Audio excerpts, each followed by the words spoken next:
Hi, I'm Dr. Tracy Marks, a psychiatrist, and I make videos on mental health education and self-improvement. Today, I'm talking about how to handle nightmares. Anyone can have nightmares for any reason, but some things that can cause nightmares are anxiety, depression, medications, pain, and even eating too soon before you go to bed. Nightmares are common in people who've had a traumatic experience, and in these cases, the nightmares tend to be recurring with either the same series of events happening each and every time or the same theme. When people have recurring nightmares multiple times a week, it can become so distressing that it can make you not even want to go to sleep.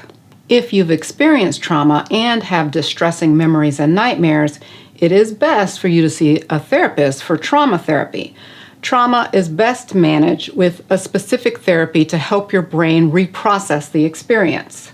Nevertheless, here's an exercise that you can do on your own. It's called exposure, relaxation, and rescripting therapy. It's a type of cognitive behavior therapy and a technique that's used in dialectical behavior therapy.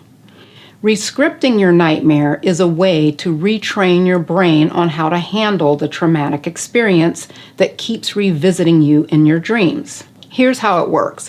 First, you engage in a relaxing activity like some form of meditation. Progressive muscle relaxation is a good choice because it relaxes your mind and your body. You can find guided meditations on the internet, but I have an audio download of a guided progressive muscle relaxation. You can get it from my website, but just pick something that works for you, and this can be your relaxing activity that you go back to after you practice your script. The second step is to choose a recurring nightmare that you want to address, and you're going to give it a title and write it down. Also on my website, I'll have a download of this worksheet that you can use to write out your script. It has prompts for you that I'm going to talk about next. If you don't have a nightmare that repeats itself exactly, then think of one that has the same theme, like being trapped or being chased. Next, you write out the script of the nightmare as if you're going to make it into a movie. You want to include as much detail as possible so that if someone were reading it, they'd be able to actually picture it in their minds. So you want to include things like where you were, who else was there, how did it start, then what happens? How does it end? You also want to include sensory descriptions like smells, sounds, and tastes. Also write down any thoughts that you had during the dream. And these will be thoughts that you had inside the dream. Were you afraid? Were you angry or feeling sad? Next, you identify the worst point in the dream. Write down how you felt at that moment in the dream. You also want to write down how your body felt when you woke up. Did you wake up in a sweat with trouble breathing?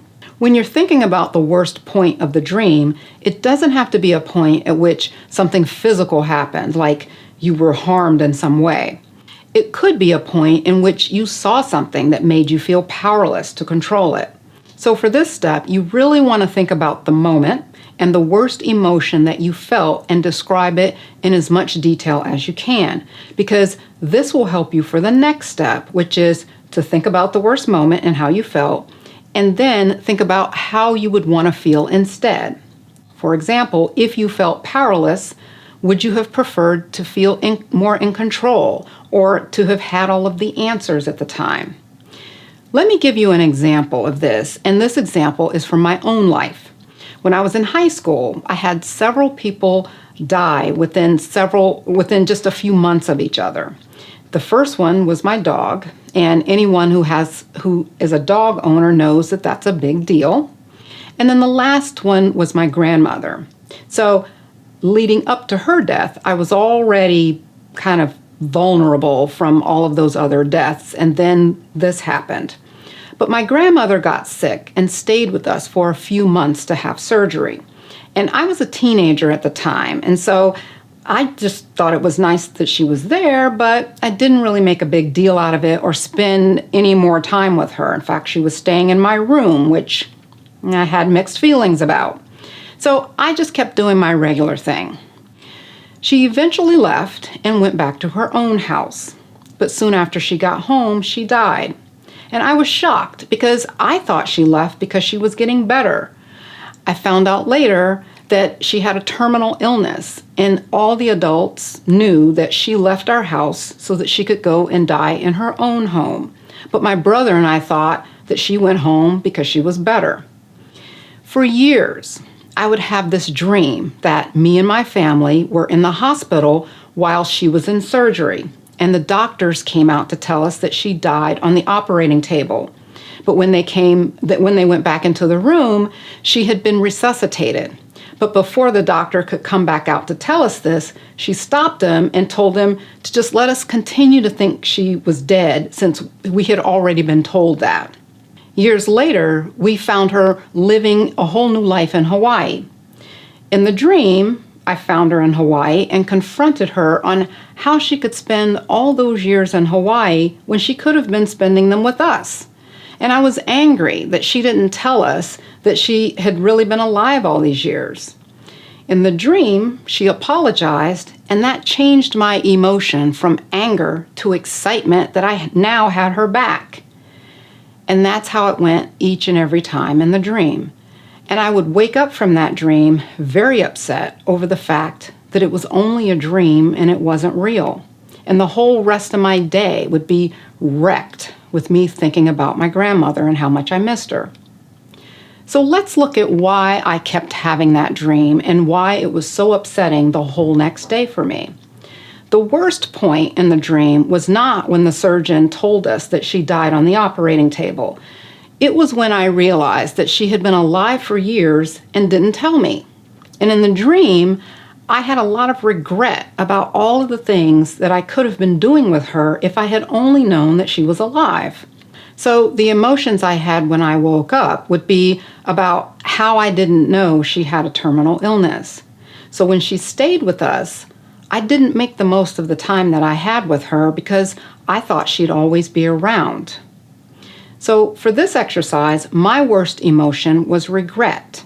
I would have preferred to feel acceptance of the situation, meaning that in the dream, I would have liked not to feel angry that she was still alive because that anger was connected to my own baggage about how I didn't appreciate her while she was alive.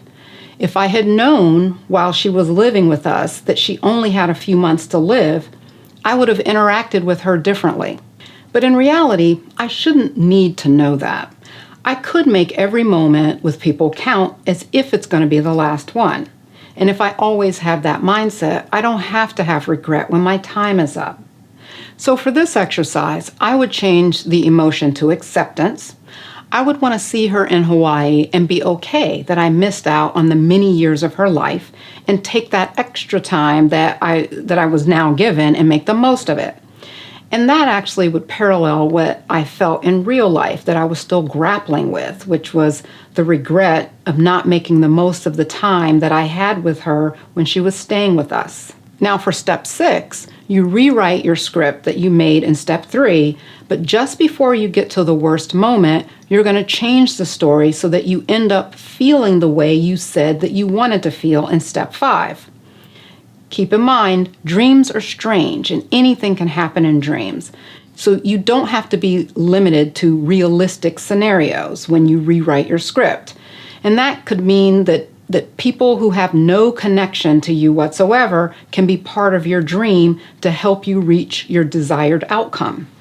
So back to my dream and how I would rewrite things so that I can get to this feeling of acceptance. Remember, I said the worst part of the story was not being told that she died, so I would leave that part intact. The worst part was seeing her in Hawaii. Now, a detail I left out of the backstory is that in real life, my brother and I were in so much denial about her dying that we didn't go to the funeral. And at the time it made sense, but it didn't help me get closure on this. So I would rescript the dream to be that she actually died and I went to the funeral.